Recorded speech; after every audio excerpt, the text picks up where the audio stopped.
I love the sea. It deserves better than what society's giving it. And if everybody would just put a little time and effort into it, it would make a huge difference. The impetus for starting a locally sourced and zero waste event on Martha's Vineyard came really of the fact that we live on an island. Whether you walk along our beaches or you see something dropped in the street or something going down a storm drain during a rainstorm, it's all going to end up in the water sooner or later.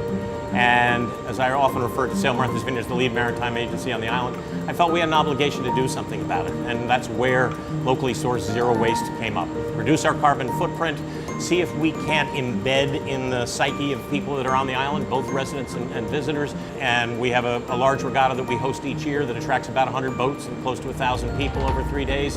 And we felt that could we create an event that really was a zero waste event? If that was our goal, how would we go about it?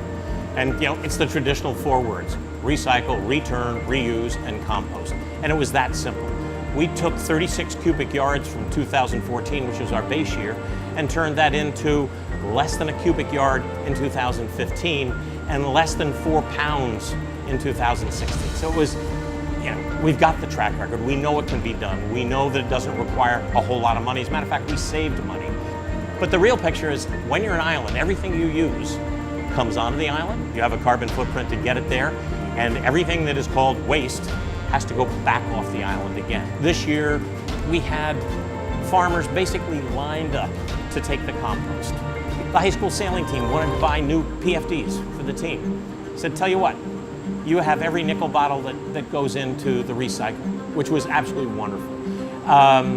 The whole reusing every fork, knife, and spoon that was there, we got from a company on the island, so that when we finished with them, we rinsed them, they went back, got washed, and reused. Every plate the same way. The credit that I've got to give for the success of the event, I will give to the green teams that we established. Kids between the ages of 8 and 12, they did everything from bus tables to basically man the tent that was the centralization point for all of the waste stream. And it's one thing when a 9 or 10-year-old kid comes up and says, excuse me, sir, but that's a nickel bottle, that goes over here, as compared to you or to me doing it. They were wonderfully effective.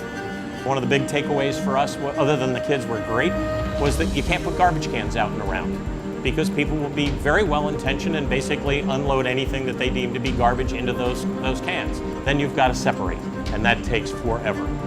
When you've got everything properly separated at the outset, it works very easily. We are delighted with the progress we've made up to this point, in large part thanks to the encouragement and the mentorship of 11th Hour Racing.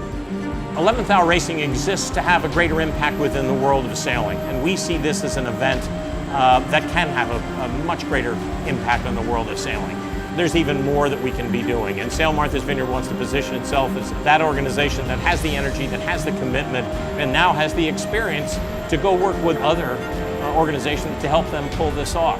And it's also to benefit more than just the local population, because these events all occur in the summer when our population goes from 15,000 year-round to 115,000. My focus in 2017 is to expand the impact that we're having on the island with other nonprofits. Also want to spend more time reaching out to other sailing organizations literally around the country to help them begin this process of offering a locally sourced zero waste event.